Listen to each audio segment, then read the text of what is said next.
Hey, welcome back to the Infamous Podcast. The year is 2025. This is our first episode of 2025. And in fitting fashion, Darryl, this is episode 460, where we're looking back at the certified infamous movies of 2024.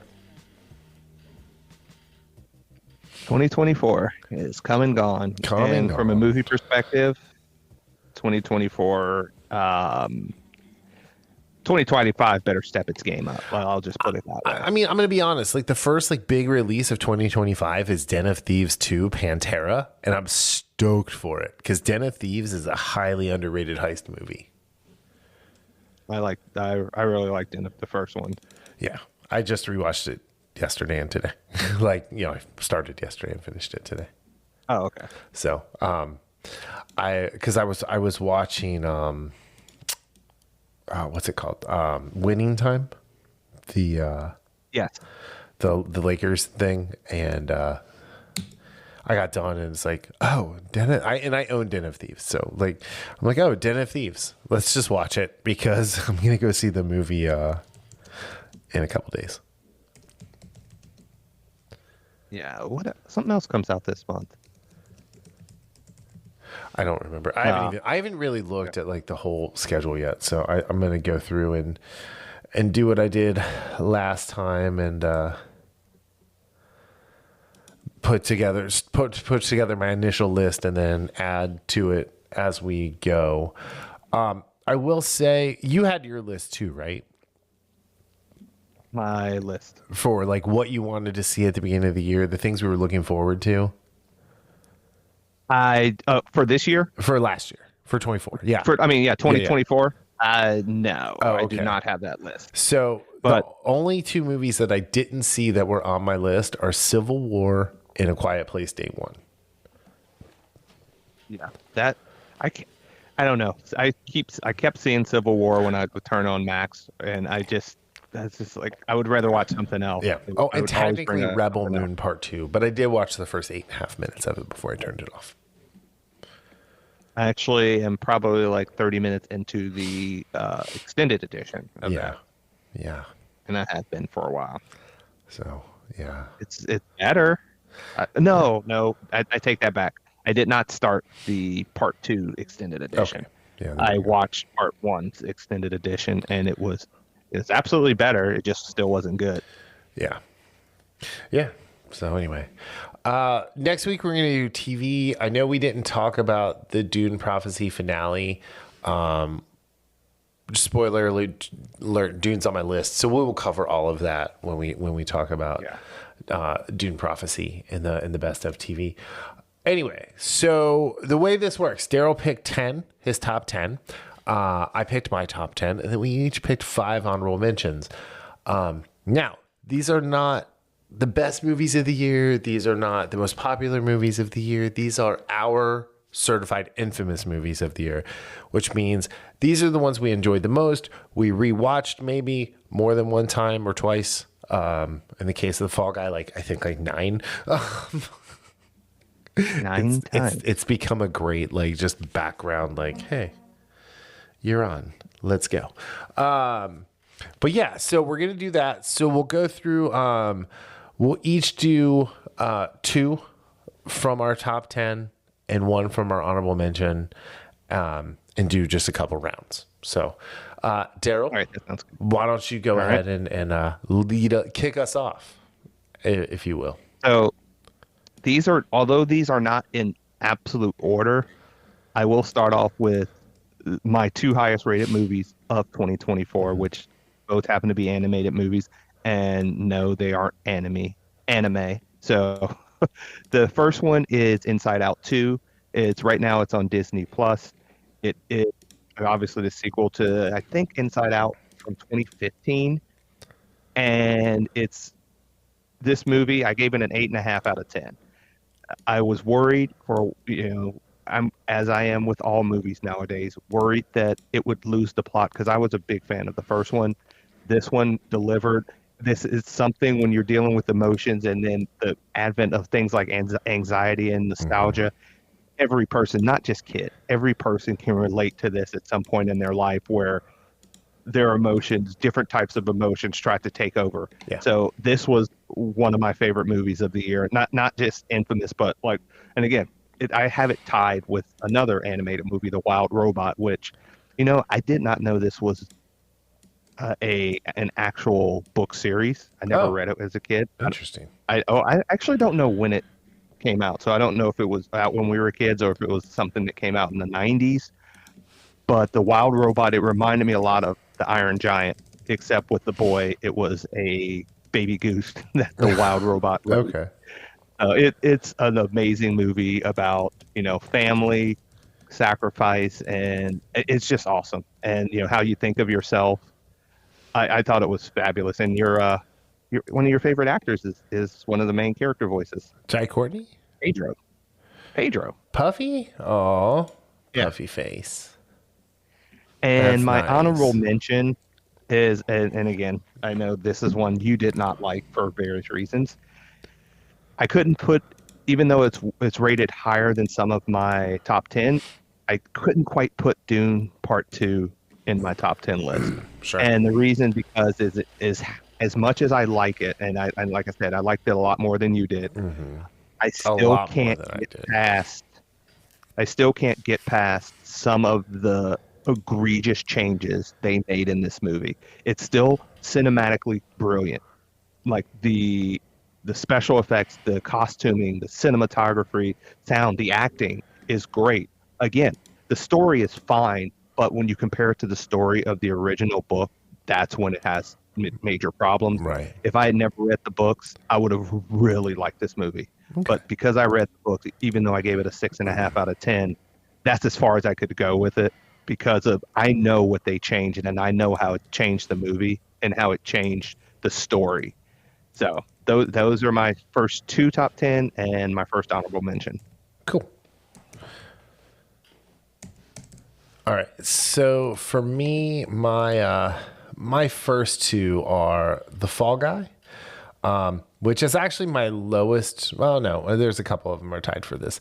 The Fall Guy and the Bikeriders. For me, The Fall Guy was probably the most fun nostalgia bait movie of the year. I was a big fan of the Fall Guy show as a kid, watching it on reruns and things like that. And I just thoroughly enjoyed Ryan Gosling's take. And Aaron Taylor Johnson is quickly becoming one of my favorite actors.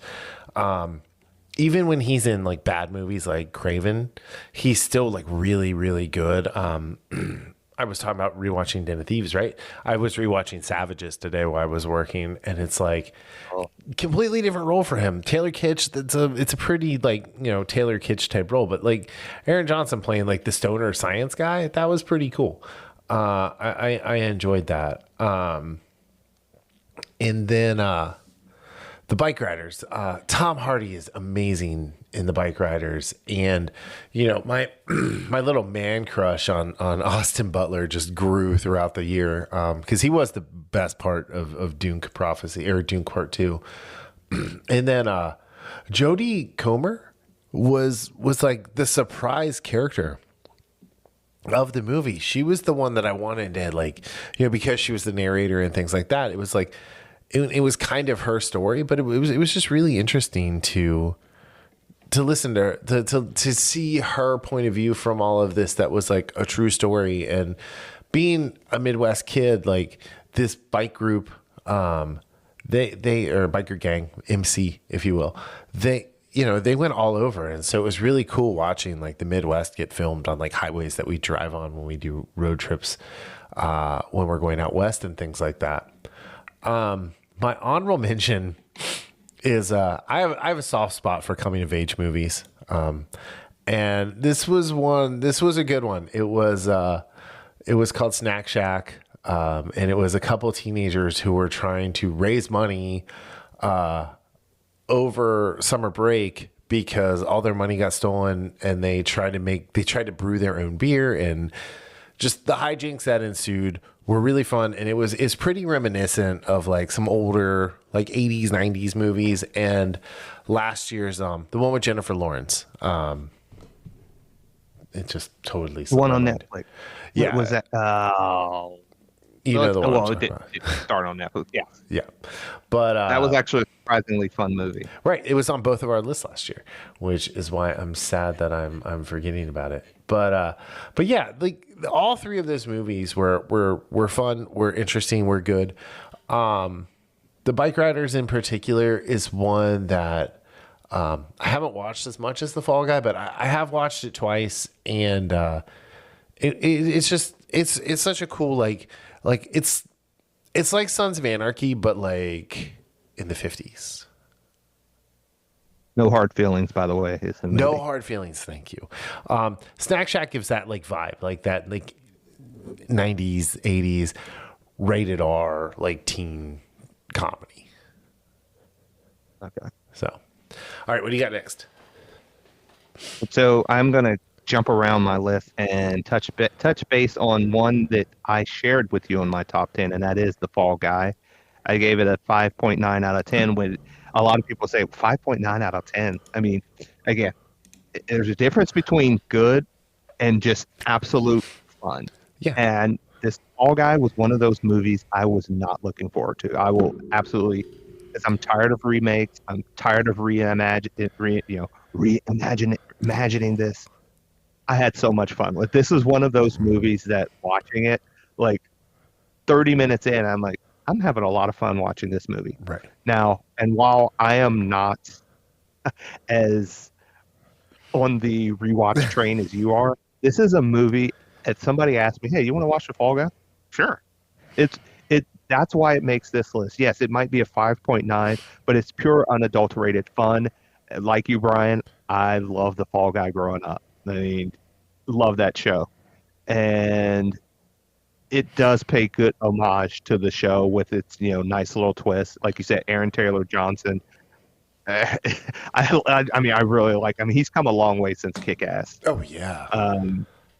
But yeah, I love him as an actor. I mean, he was in Nosferatu as well, a movie you didn't like, a movie I liked. I liked his character though. I would have liked more of him. I really liked and less of everybody else. I really liked his character, but again, The Fall Guy. This is a movie I would recommend. It harkens back to the 90s. Those 90s type, like out of this world in the sense of ridiculousness as far as some of the stunts, but it's just so much fun. I mean, Emily Blunt's in it too. Come on. Yeah. So when he's telling Aaron Taylor Johnson, he's like, you have to eat carbs. You can't go without carbs. Yeah. And here I am, not having had a carb yet this year. So anyway. And I will go with I will say this isn't the biggest surprise on my list. Looking at my list, it's 100% the biggest surprise. And that is Red One, or Redden, as you Redone. As you said earlier. I gave this a 7.5 out of 10. You're crazy. Now, when I saw the trailer for this, I was like, oh, this is a perfect movie to watch on streaming. I'm not going to the movies to see this. This is a movie, honestly, I will absolutely watch. I can watch this every freaking Christmas. 100%. This movie bombed so hard at the theater, they put it on streaming after 2 weeks. Yeah. No, it was going to do that anyway because initially it was supposed to. Was that is that the story they're going with now? Did Dwayne? No. Did Dewey say that with his toy belt? Oh no, it has nothing to do with him. But okay. I mean, I know you don't like him, but that's fine. But like that, it was initially not going to go to the movie theater. Yeah. But again, it's not a good movie, but it is so much for me. It is such a fun movie, and I did not expect to like it that much. I thought it was going to be kind of a throwaway. And again, I gave it a 7.5 because even though I've just talked about The Fall Guy, I actually had every bit as much fun with this movie as The Fall Guy, but just a little bit more. And plus, like I said, this is one of those movies I'm going to absolutely watch every Christmas. Right. Again, not a good movie, but for me, it was a lot of fun. And I will add to, you were talking about the Bikeriders. Mm-hmm. Well, the Bikeriders does make my honorable mention. I mean, again, strong acting throughout. Tom Hardy, Jodie Comer, like you said, Austin Butler, and he will show up on our list next week as well when we talk about the top shows of 2024. Absolutely. But I gave Bikeriders a 7 out of 10. It's not one of those movies that I would be crazy to. I mean, I absolutely will watch it again. Don't get me wrong, but it's not a movie that's fun. It doesn't need to be. No. It's dark. It's just really well made. It's deliberately paced. Yes, it's really well made. Excellent acting, good directing, and like you said, the bike riding of it, the brutality of it. It's brutal, but not in the sense of the way that Sons of Anarchy Sons of Anarchy leaned into the brutal a lot more. Right. But this is a movie I would absolutely recommend for people. Again, great performances, excellent script, just a solid all-around movie. Yeah, agreed. Okay, I'm just gonna go down my list. Mine's in no particular order. So my next one here is Deadpool and Wolverine. She is the Wolverine. Sean Levy, Ryan Reynolds and team. This is what a superhero movie should be, right? It was stupid. It was fun. It was over the top. It had judicious use of my favorite Madonna song, Like a Prayer. I actually have all the different versions from the movie in a playlist of different versions of Like a Prayer in my Apple Music. That's funny. Well, I like to do that. I'll like Tom Petty's I Won't Back Down, right? I have a playlist that is like 32 different versions of that song. And I will listen to it, all 32 songs with all the different versions just over and over, just all the way through. But no, this to me was the most fun movie of 2024. I wasn't surprised. I was super excited that Channing Tatum showed up as, oh boy, gonna make a name for myself. And it was Bronson Reed. Just what? Yeah, for Bronson Reed. Yeah, as he does a tsunami and breaks his leg off the top rope. Anyway, but that being said, it is not a perfect movie. It is actually more fun to rewatch, to look at all the stuff in the background, like all the different characters, all the shop names, all of that. That's what makes this movie fun and rewatchable. And these are the type of movies Sean Levy definitely should be doing. My next one is Kingdom of the Planet of the Apes. This was one of just a few movies I actually got to go see by myself. As you all know, going to see movies by myself is one of my favorite things to do. It's generations after Caesar's reign. Apes have moved into tribes. They actually, most of them don't even remember or know about Caesar. There are two groups of humans, the ones who have, fallen prey to the virus and those who are kind of the resistance, if you will. And this movie is beautiful. This movie is really well paced. This movie sets up a new trilogy of Planet of the Apes movies, free from Matt Reeves' just slogfest of lies and mistitling and just not delivering on what you should deliver on for a movie called War for the Planet of the Apes. The apes finally in the new era of Planet take center stage, and we are all the better for that. And I adore this movie. I've actually watched it 3 times. And then my honorable mention is Roadhouse. Darryl, you might be surprised. It was on sale and I bought it. I'm not surprised. And then I watched Roadhouse and the Patrick Swayze and then the Jake Gyllenhaal back to back.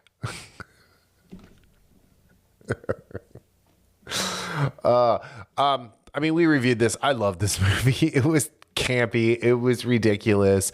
Jake Gyllenhaal has turned into one of the finest actors of his group of actors, because he can literally play anything. and Absolutely. watching the video of him training with the UFC guys for this, and the effort and dedication he put into the mixed martial arts aspect of it just makes me appreciate it even more. Yeah, he did the same thing with Southpaw. I mean, he is Dude, one of Southpaw those is guys. one of the most underrated boxing movies of all time. Southpaw is it's great. Yep. So Agreed. I have two matching from my top 10 list that you mentioned, Deadpool and Wolverine. I Again, it's one of those movies. The only concern I had, as you probably know, we've talked about, was Ryan Reynolds going to go full Ryan Reynolds, and he actually backed down a little bit. And I don't know if part of that was because there was so much other stuff in there, some of these guest appearances that honestly took the show, or stole the show in certain regards. And I love, this is one of those movies that sometimes there's very few movies on this list that I did this with. But I'm a fan of watching people. I'll watch it in the background. If I don't want to watch a movie fully, I'll find somebody's reaction and I'll watch it. And I'll have it in the background while I'm doing something. I love watching people's reactions to this movie, especially with some of the cameos. I mean, this movie is just so much fun. It's what like you said, it's what you want from a summer superhero movie. You just want to be there. You want to have fun. That's all you want, some kick-ass action. And when you're talking about Deadpool, you're going to get some funny one-liners and some quips and some just absolutely brutal violence. Not to get wrong. But again, this was a nice end cap to the Fox universe. It was a great send-off to the Fox universe. Absolutely. And then when you get it has one of the most touching end credits, or not end credits, but credit scenes where we see the Fox universe behind the scenes. Hugh Jackman, when he first came on to the scene, all of that stuff. I love that. And it's just thinking about what we had, when first X-Men came out in 2000. I mean, granted, let's give credit where credit's due. Blade in 1998 first, but I really like what this movie did with that. The second one, as you mentioned, Kingdom of the Planet of the Apes. I wasn't looking forward to this simply because of what we got from the original trilogy, or not the original, but the most recent trilogy. I love the first one. The second one was okay, and then the third one was such a disappointment. I had that taste in my mouth, and watching this, and when I got a chance to see this, I really enjoyed this movie. It made me actually want another Planet of the Apes movie, because I thought I was done with it after War for the Planet of the Apes. But this one did such a strong job of renewing my interest into it. I wasn't just excited for another Planet of the Apes movie. I was excited for the trilogy, to finish the story. Damn it. Finish the story. A little canvas painting, which by the way, that was awesome. Oh, dude, that's amazing. And so another honorable mention, my third honorable mention, is The Beekeeper, Jason Statham. This came out back in January. It was the first big release of the year. It was January, I think this weekend, the first weekend. If you know Jason Statham, you know what type of movie you're going to get. There's no hoodwinking you on what you're going to get. You look at Jason Statham's career. Oh yeah, he's you know what you're going to get, and this is what we got. We got that it was closer to a 90s action movie where the hero goes after the bad guys and takes the bad guys down. It's one of those movies that it's just a lot of fun. Again, growing up with those 80s and 90s action movies, that's our thing, and we share a lot of that, as far as likes in that regard. So this was one of those. It's definitely an honorable mention. I really enjoyed it, and I actually want to watch this again. I haven't watched it. It's I fun. watched it 1.5 It's times. definitely fun to watch again for January. sure. Yeah. This one did not make my list at all. I enjoyed this movie a lot. It just, I mean, I've seen this movie, many times, and it's absolutely. like, Yeah. I recently rewatched Homefront with him, which I think is like a nice, like underrated the one movie with with him and James daughter? Franco and the daughter. Yeah. Yes, I like that one. It's a really good one. And so, yeah, I see 100% where you're coming from here. It's just one of those movies that like, it's fun. It's interesting. It's got over the top villains. It's got a little bit of like the, over the topness of Crank without going so perverse. Going full Crank. Yeah. Yeah. So nice. All right, my turn. All right, so my next one, just going down my list, Furiosa. Mad Max Fury Road is, I don't care. It's the best Mad Max movie ever. This is getting to see young Furiosa. My only issue with this movie was that we did not get to Anna Taylor-Joy's Furiosa fast enough. It was a lot of like younger Furiosa, like little girl Furiosa, younger girl Furiosa. And once we got to Anna Taylor-Joy, that's when like they were cooking with gas. But this is George Miller, written, directed. It's fantastic. Chris Hemsworth is almost unrecognizable as what is it, Dementus, and Dementus, yeah. And it's just he's such an interesting, like, he's the opposite of Immortan Joe, right? If Immortan Joe is calculated and vengeful, he is dim-witted and wants to just have his way like a petulant child. But I like all the same. I really, really liked it. It definitely, there was at no point where this movie wasn't going to be in my top 10, I think, from the minute I saw the trailer. The next one that's a surprise that it ended up on my top 10, not because I didn't like it or anything, but Alien Romulus was not a movie that was on my original list to see for the year, mainly because I didn't know it was coming out until, I don't know, what did I tell you, like a week before it came out. It's like, hey, I'm going to go see Alien Romulus. And it is the Force Awakens for the Alien franchise.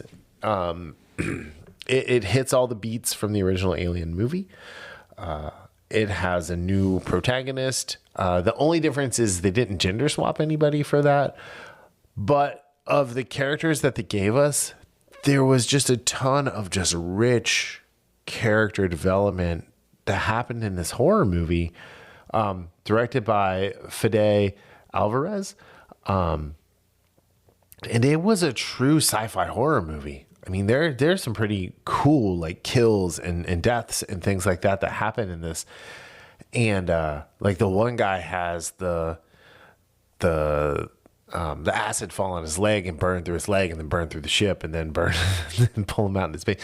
The whole like thing with the ring at the end was really cool. And, finding out where the Nostromo was and what happened to it at the very beginning of the movie, I thought was a great way to start the film.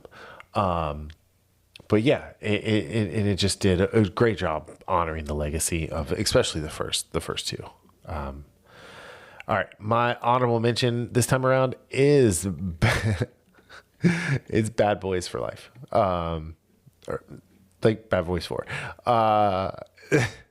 This movie is on here for pretty much just one reason, because Reggie, the boy who takes Martin Lawrence's daughter out in the second movie, is now her husband, has one of the most Jason Bourne like protect the family scenes in a movie, from a character you never expected to have that happen, but also because like the love between Will Smith and Martin Lawrence was really palpable here. Like this was a movie the two of them needed to make to kind of rehash some of or rehabilitate some of their image. And it was definitely a fun Bad Boys movie. And you know, the just the story was interesting. So I definitely I thought about not having it on my list, but then I was like, you know what, this is what bumped Beekeeper. So I didn't get a chance to see that. yeah. I mean, I know it's been on Netflix for a bit, but and again, it's been one of those movies. I've been trying to go through so many movies. Oh yeah. I watched like 10 movies one week, a couple weeks ago. Yeah. It's just so. I also have two more that are on my list that were on yours as well. Furiosa. Furiosa is a movie that I was looking forward to like 5 years ago. Yeah. This is a movie that, and again, stuff happens, and this did not do well at the box office. That does not mean, one, like for people who call it, who call it woke or boss girl. That's not the case. Like, it's just because it has a female lead. This is a movie that was made too late. Oh yeah. For me, that's why, or not for me, but for why it didn't do it. This is definitely a movie that was made too late. 100%. 2015 was a long time ago. Yes. Yeah, 9 years ago. Almost, well, technically like 10 years ago if you're talking about 2025, but it came out 9 years after. Mad Max Fury Road was one of the first movies we reviewed on the podcast. Yeah. Love Fury Road. We just actually watched that again a few weeks ago. So or they not have a couple months. They have a Chrome version of Furiosa as well. Yeah, oh, was it? Oh, they do? Yeah. I did not know that. Yeah, I might have bought it. Nice. I love watching Mad Max in the Chrome version. I love watching Fury Road in the Chrome version. It's the only way I'll watch it. Behold your precious Haley queen. wanted to watch it. Yeah. Oh. Your precious queen, Furiosa. Yes, your precious queen, the Wolverine. And again, yeah. For a movie that came out too late, too late for it to do well, this is still a well done movie. The action is what you should expect after watching a movie like Fury Road. The characters are there. Just such a good movie. Again, this is another movie that I will absolutely be buying the Blu-ray for. And not every movie on this list I'm getting the Blu-ray for, but I'm absolutely getting the Blu-ray for that. Deadpool and Wolverine already have it. Probably won't be getting it for my second movie unless I do just a huge box set that sometime in the future, and that is Alien Romulus. Look, we all know what we've gotten from the Alien franchise these last 20 years.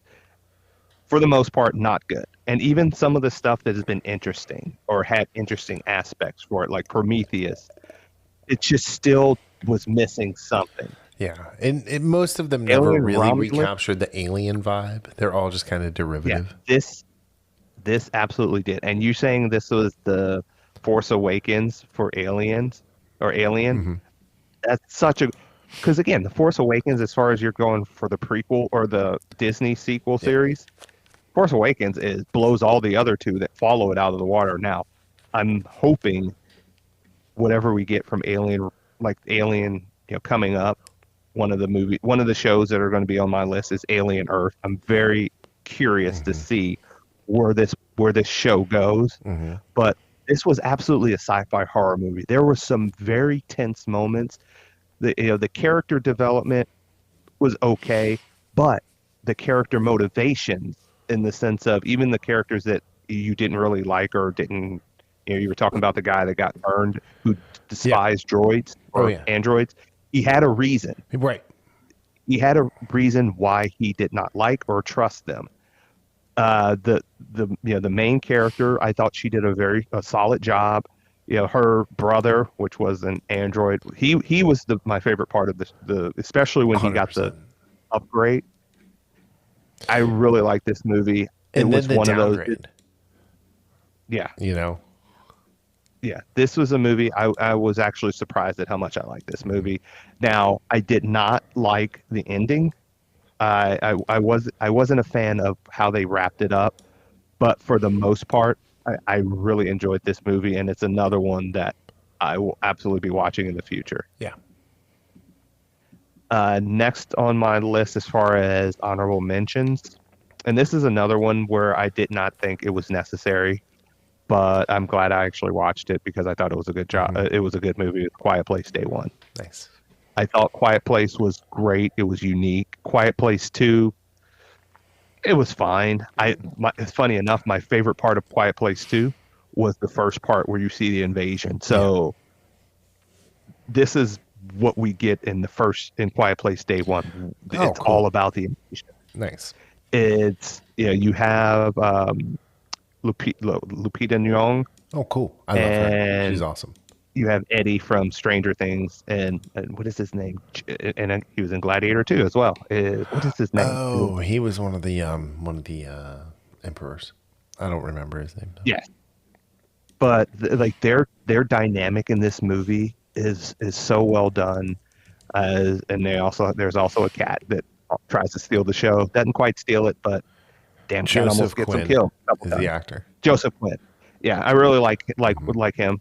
And like there was such a good relationship between them. Mm-hmm. You know, these people that are thrown together by happenstance that would never have met before.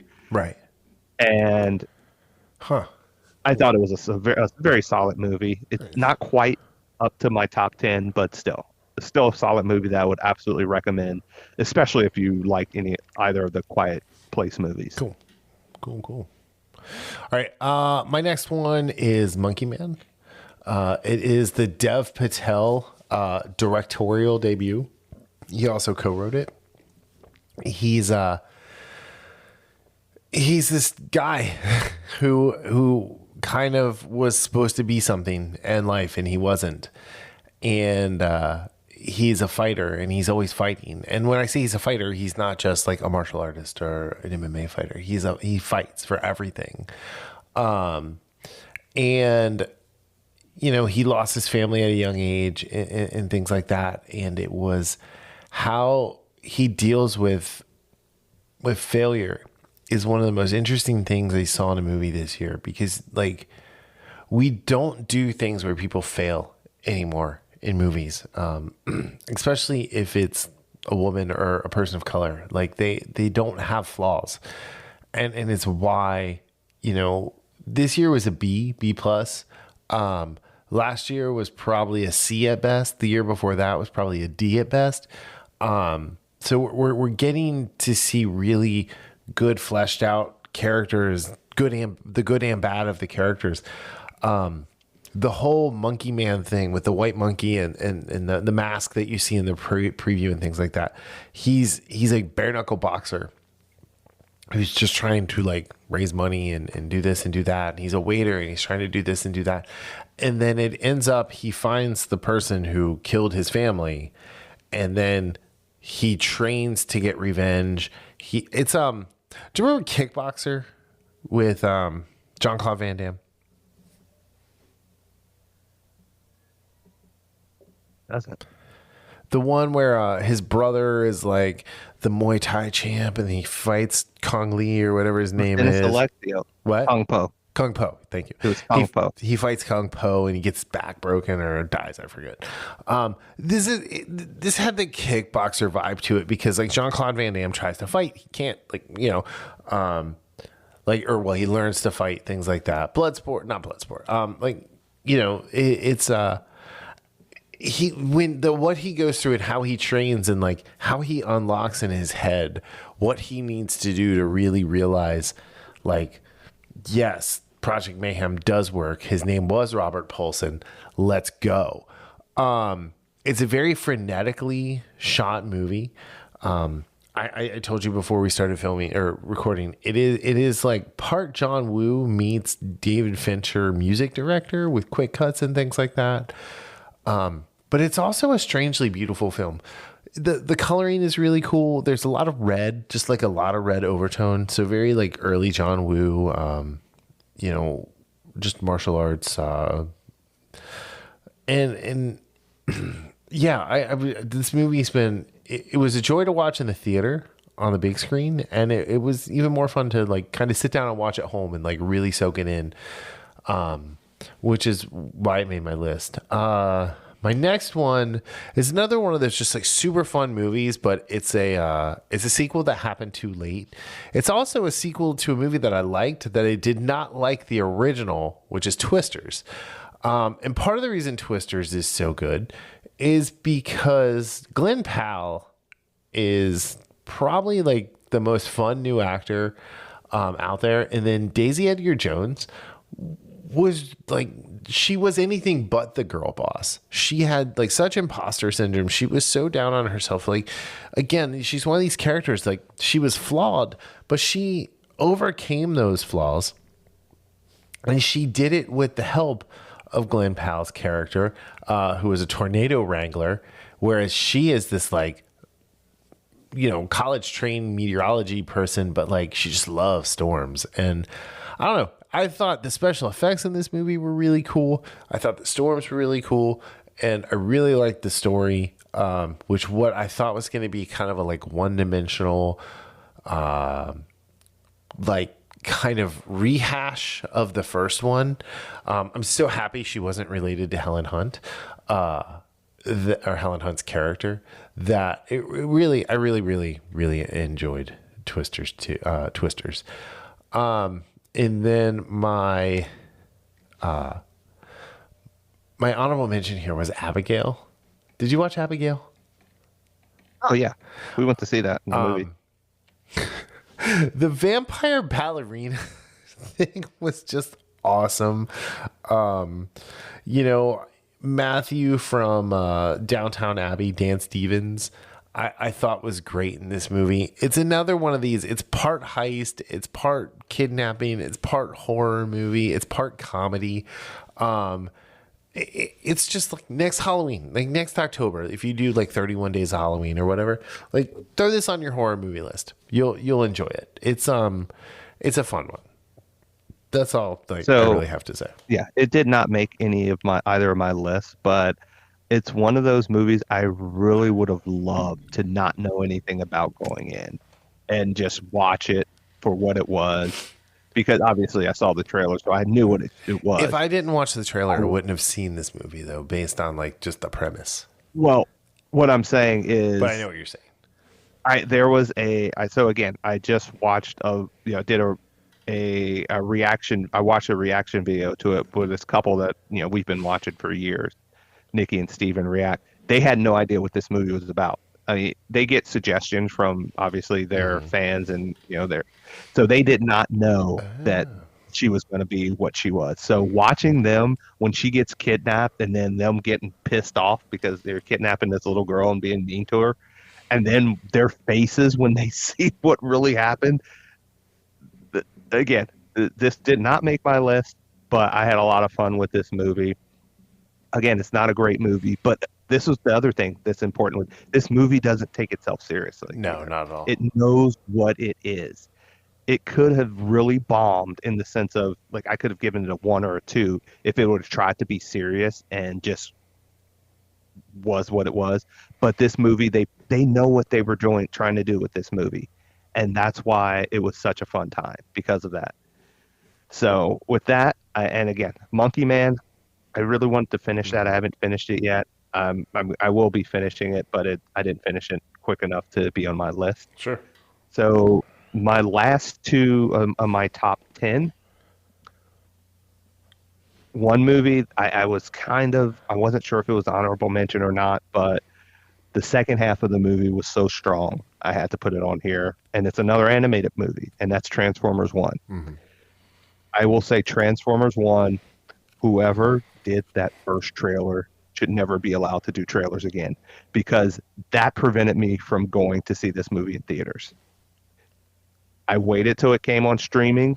I ended up buying it because I got it on sale, and I really enjoyed it. Really enjoyed it. And I was sort of excited about it until I saw the trailer. And then we talked about it, where I said, I have no interest in seeing this movie. Jeremy Johns is the one that kind of got me excited again about it, because he had a review of it and he really enjoyed it. And he called out the trailer for the trailer it does a disservice to the movie. Yeah. And after 100%. Watching it, I absolutely agree. You have Chris Hemsworth as Optimus Orion Prime, but he's not Pax. Optimus. Orion Pax, and as D12, was it D14 or D12, which is ends up being Megatron. D16. But this shows you D16. This shows you the two leaders of the Autobots and Decepticons, how they were friends, how they were basically just, for lack of a better term, they were nothing like but slaves for some of the bigger Transformers. And it is a story that talks about being basically these Transformers were getting things taken away from them that they did not know. It was a surprisingly deep story, and you don't get that until the second half of the movie, and you're like, and everything. And I couldn't, after watching the trailer, even watching the first 20 minutes of the movie, I couldn't picture how they were going to make D16 believably turn into Megatron. They absolutely did that. And that's one of the reasons this is on my top 10 list. Or if you're a Transformer fan, or if you're an animation fan, I would absolutely, hey, watch this movie. It's a lot of fun. And yes, it does have comedy in it. It does have some funny stuff. Some stuff I liked, some of the funny stuff didn't hit with me. But it's the story, especially the second half of this movie. Yeah. Super strong. It's very strong. So absolutely watch it. My last top movie on my top 10 list is one that I had no idea what this was up until maybe a month and a half ago when it came on. Well, I would see it on Amazon Prime, and that's My Old Ass. It kept suggesting, watch this. I'm like, I don't want to watch it. Don't make me watch it. I watched Life with Beth. I didn't like it. You're not going to make me watch this. I'm not going to watch. And I same thing. I just kept seeing it. So watched the trailer. I was like, oh, that looks interesting, I guess. And it was one of those times where I couldn't make a decision on what to watch. And then I turned it on, and I'm so glad I did. This movie, it's about the main character meets herself from a nearly 40-year-old version of herself. Yeah, her 39-year-old self. Now 18. Yeah. And it's the movie is about growing up, about loss, and it asks that question: if you had a chance to talk to your younger self, what would you tell yourself? And in the main character's case, I really like the fact that the main character, as a younger version, a less cynical version, a less battered version, is willing to take a risk that her future self is warning her against. Right. And the reasoning she gives her is about as strong as you can make, because no matter what chance you take with something, whether it be a relationship, whether it be a new job, whether it be anything, you have a chance to fail. You have a chance to get your ass kicked. Right. But you also have a chance to have something beautiful. And that's what I love about this movie and what it talked about, as far as, yes, you're taking a chance every day with something, especially something big, if you're moving on with something or someone. Yeah. But you know what? It could be amazing. Those moments you have, that time you have with that job, that time you have with that person, your significant other or your friends. It's beautiful. Even if you lose it, that the time you have with family, that people are going to die, that that you love, that you've grown up with, but you still have those memories, you still have those good times, and don't sell yourself short and pull in because you're afraid of loss. And that's the message I got from that movie. And it's a really solid movie. It was very unexpected because, again, I had never heard of it until Prime started pushing it out to me. But that's one of those movies I'm very glad I watched. I really like this movie too. It didn't make my lists, but I like that it asked and answered the question, is it better to have loved and lost than never loved at all? And obviously the answer is yes. It is better to have loved and lost. Right. And I will end when she hugs the kid. her love of her Yeah. life, and just she doesn't want to let go. It's heartbreaking. Yeah. Oh man, that is. I mean, there's some moments of there that were really heartbreaking. The moments that were laugh out loud funny. It just had a little bit of everything. Really enjoy. Again, it's one of those I absolutely would recommend. And finally, my last one. This was a tough one because this is a horror movie this was kind of my horror movie kind of slot because I was debating between the movie that I'm going to talk about, which is The First Omen, Late Night with the Devil, and Nosferatu, and they all have their positives. But I had to think about which movie would I rather. I have to stop you right there. The first two might have had positives. Okay. Anyway, The First Omen. No, the First Omen, and this is what I have to ask myself is which one what I would rather or not rather rewatch, because I would rewatch all three of them again, but consistently, because again, like you were talking about the 31 Days of Halloween, and that's what we do. Like we watch horror movies. Me and Jess watch horror movies. This was one of those that I would absolutely watch again. And it is, as you say, The First Omen. It is the prequel to the original Omen, from back in 1976 or whatever. So we get to see how everything transpires with how the whole thing with Damien goes, or who's behind that, and why are they behind it, and all this. And I thought it had some very good moments of scare, some good creepiness. And more importantly, it had a good story. That yes, this will be on the list of Halloween, for the foreseeable future, and that's why it made my honorable mention list. Yeah. It wasn't strong enough to make the top 10, but hey, I mean, this is a solid honorable mentions list that I have here. You have a solid list all the way around, so I like it. We didn't have as much overlap as I thought we were going to have. I thought we were going to have a little bit more than we did. Awesome. Well, granted, there are some that you watched that I haven't watched or finished. True. So. Same, vice versa. All right, I am going to start with my honorable mention. I'm going to go in kind of reverse order. Transformers 1. What can I say that hasn't been said about Transformers 1 already? It's just a super fun movie. The second half of the movie is some of the best Transformers storytelling that we've gotten in live action or animation. Watching Orion Pax become Optimus Prime was delightful. And you said it was kind of hard to understand how D16 would become Megatron. I mean, he pretty much wants to kill Orion Pax every day of his life because of all the trouble Orion Pax gets him into. Are you trying to say I'm going to be Megatron? He finally leaned into it. Yes, you were definitely Megatron in this. Anyway, but yeah, it's great. The voice casting is great. I love the animation. I love the animation so much. I'm very happy that it's on Paramount Plus, so I can watch it again.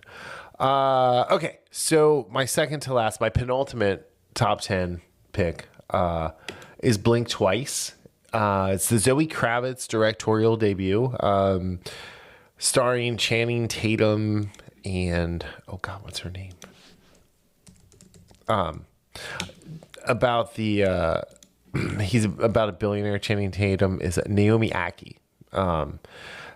Channing Tatum is a billionaire who is trying to reform his image by doing a bunch of charity work and things like that. And he has this private island that he invites Naomi Ackie and maybe from Alia Salkat from Arrested Development and The Old Man along to enjoy in the hijinks along with some other people.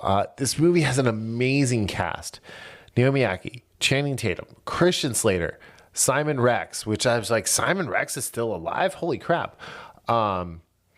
Adria Arjona, Haley Joel Osment, Kyle MacLachlan, Gina Davis. It is, I don't know. it's definitely a thriller.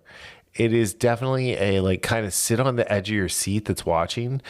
And then what I found most interesting, like I don't feel like there was any wokeness in this movie. I saw some people saying this movie was really woke, but it's like, it's really not, because if you look at who the director is with Zoe Kravitz, it's got some really interesting takes on like the Bill Cosby effect of things, where it comes to like drugging people and erasing memories and getting people to forget. And also like how far the human mind will go to forget traumas and how quickly it can happen. And then just it's beautiful. Just the whole scenery where it is. It's in paradise. It's beautiful. It's not a super long movie. It was 102 minutes, but it kind of just flew right by, and in a good way. And then the end is fantastic, and I'm not going to spoil any of that for anyone. All right, then my last movie of the Certified Infamous 2024 is also my favorite movie of the year. It was Gladiator 2. And I know we disagree on this pretty greatly. I love Sword and Sandals movies. I loved the continuation of the story. I will agree with the statement that this movie is probably 30 years too late, or maybe 25 years too late. We'll go with that. And the only thing I really would have changed is that I would have had Spencer Treat Williams, or whatever his name is, the original Lucius, back in the movie. That being said, I think Ridley Scott did a fantastic job directing this. He got a performance out of Denzel Washington that I didn't expect, because Denzel is such a great actor, but Denzel can mail it in sometimes and just be Denzel. And it looked like it was going to go that way, and then it didn't, and it was cool. And it's another one of these, like the unfathomable massive talent tale with Nicolas Cage and Pedro Pascal, where it's like, God damn it, I actually liked him in this. He's got to stop doing this to me. Well, I had my very strong opinions on this movie. I will say I was extremely pleased with how I was surprised how much I actually like Pedro Pascal's character in this. And I honestly, based on the trailers, thought it was just going to be another cookie cutter guy he's going to get vengeance on or want to get vengeance on. But the way they framed it, even again, and this is not a knock on Gladiator necessarily, because this or a lot of movies are like this, where there's a lot of where there was a lot of derivative stuff that you knew what was going to happen once the scene played out. Yeah. But I like you said with Denzel Washington, this again similar to Transformers 1. Yeah. The second half of the movie is where he really shined out, because at first, again, I had no interest in his character, but when he makes that turn, it's like, oh, I want to see more of him. I want to see more of this like very sharp, very intelligent, bad guy who has his own reasons for doing what he's doing. And again, it goes, I can say what I want about the movie, but it made sense why he was trying to do what he was trying to do, and that's all we want sometimes with these characters is and again, the events don't always make sense or something happens, but if you have the character motivations and they make sense, you can do a lot with that, even if the story or the action isn't as strong as you want it to be. And again, this is not for this is in general. Right. If you can get a character and you get me interested in their motivations, you have me for at least some of this movie, because if it makes sense to me, I want to see what happens to that. Right. And I will say that's one of my favorite parts of Gladiator 2 is Denzel Washington's motivations of what he was trying to do and why. Yeah. Yeah. It was, it's a 2 hour and 28 minute movie. They easily could have cut 25 minutes out of the movie. But, that mainly had to do with the emperors. but I don't know. I was hesitant to see it. This is another one I went by myself, and I was able to just kind of sit there and enjoy it and not have to worry about like questions from someone maybe who hadn't seen Gladiator in a long time or things like that. Plus, it had the Maximus bucket that I bought. You were a buckethead, man. I bought two. Aren't you? I only bought two. I bought the Venom fuck bucket, and then I bought the Maximus bucket.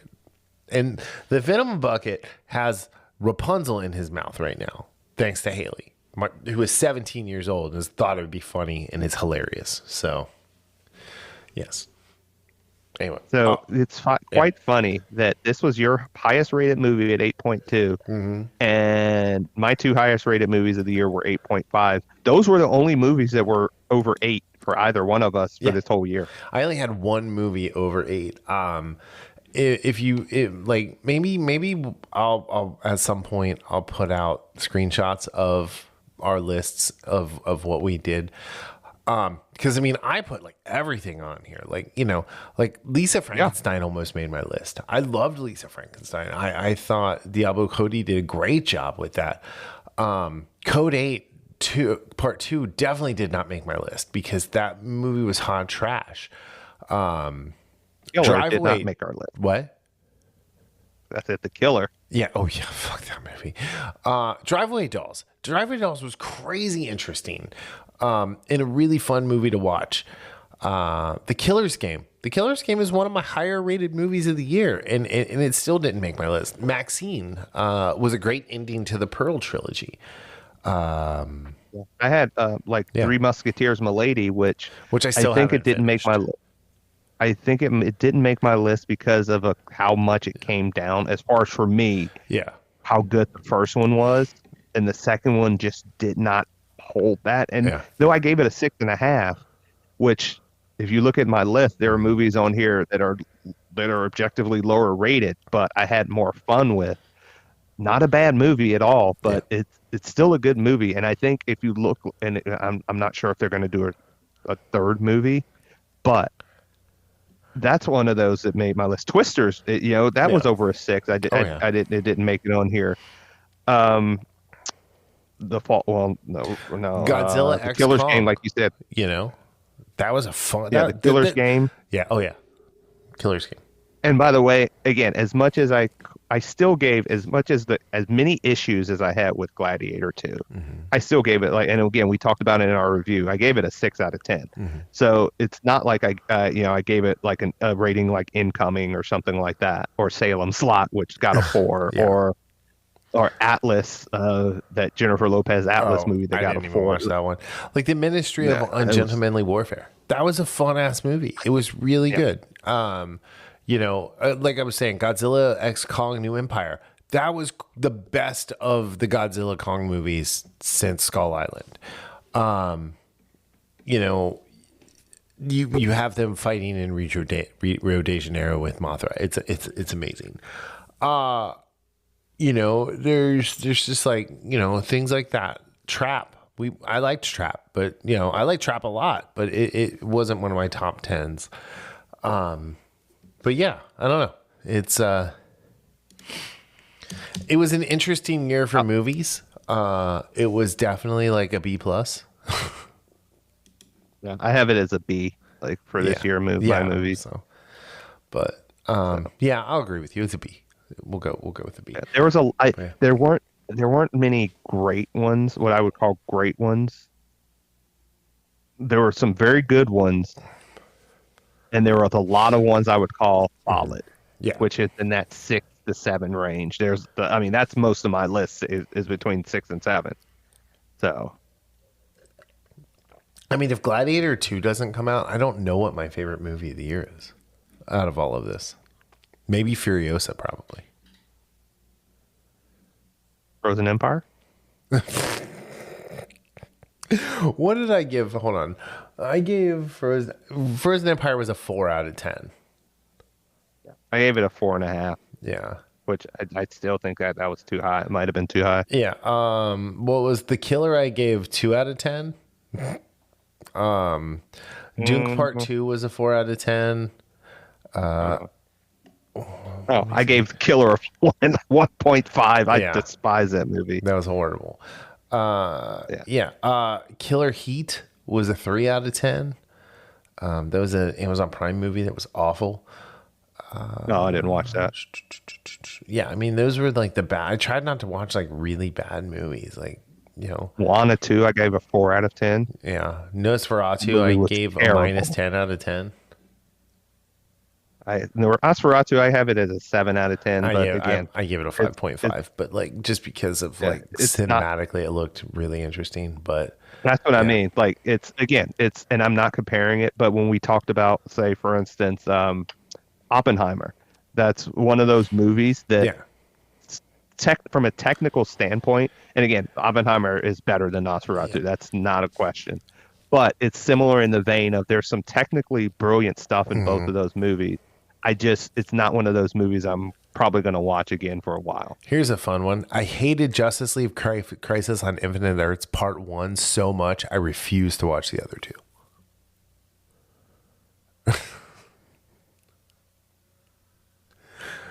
I refused to rate Rebel Moon Part 2 because I couldn't get into it. Axel F was wholly unnecessary. Yeah, I mean, we had fun with Subservience, and I mean, there's some solid movies and like some the decent adult times. version of Megan. It was great. Yeah, Who doesn't? So, Trap again- was fun. You know, Kraven the Hunter, even though it's not a good movie, if you put Spider-Man in it, it's a solid movie. You know, it was missing a few things. Beetlejuice needed Beetlejuice in it. Yeah, one thing I would add on this list that it was a documentary, it wasn't a movie, but I would be remiss of not mentioning it, would be Superman, the Christopher Reeve story. Yes. That was a very well done documentary on Christopher Reeve, and not just it's pre and post injury, pre Superman, mid Superman, and then the post Superman life of Christopher Reeve, and then when he gets paralyzed and what happens, and some of the things that happens with his family. Again, there were things that we both knew about it, but then there were some new things in there too as well that I know I did not keep up with everything going on behind the scenes or some of the stuff that happened with his family. Right. But I mean, that was a very, very strong documentary. And again, if you're a fan of Christopher Reeve, if you're a fan of Superman, if you're just a fan of documentaries, that's one of those that I would absolutely recommend. Yeah. Like I got two here, like Brothers, the one with Peter Dinklage and Thanos. It was just missing something, like a little something of the French call I don't know what, but it was like a hair's breadth away from being a good movie. The same with Woman of the Hour, the Anna Kendrick directed like movie about the serial killer. I think if she would have gotten out of her own way with modern speak and feminism, that would have been a really good movie. I never got a chance to see that. Find Me Falling, the Harry Connick Jr. one on Netflix, where he's the singer who moves to Italy and finds out he has a daughter. Like it's watched that too. It's a very endearing. It's a sweet movie. It's just not, Hitman. I really was two movies mushed together. So it's another one I haven't seen. Yeah. Anyway, all right. On that note, this is the Certified Infamous list for 2024. Let us know what you think. What movies did we miss? What movies did you like that we picked? What movies do you want us to see this year in 2025? And we'll be back next week with the TV list, which I suspect we will have probably not an identical, but a near identical list. Yes, and where the movies where I give a 2024 a B for movies, it's a lot higher for me for TV shows. Oh, TV shows are an A plus for 2024. I would tend to agree. It's going to be an A plus. Yeah. Yes. So I'm looking forward to that. On that note, thank you all for listening. Welcome to 2025. Thanks for giving us 2 weeks off. We will be back on Tuesday, unless we go back to Sundays, which maybe we'll do. I don't know. We'll talk about it. All right. Have a great one. We'll see you later. Bye.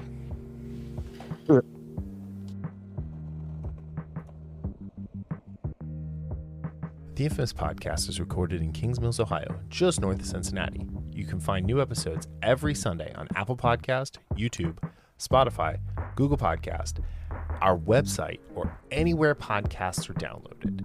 This show is hosted by Darryl Jasper and me, Brian Tudor.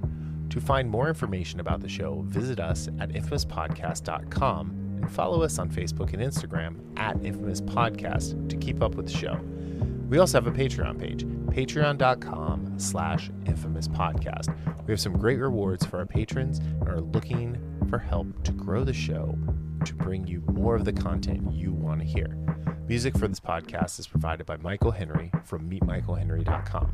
So, whenever you're listening to us, have a great day, night, evening, weekend, whenever it is, and we'll see you next time. Thanks for listening.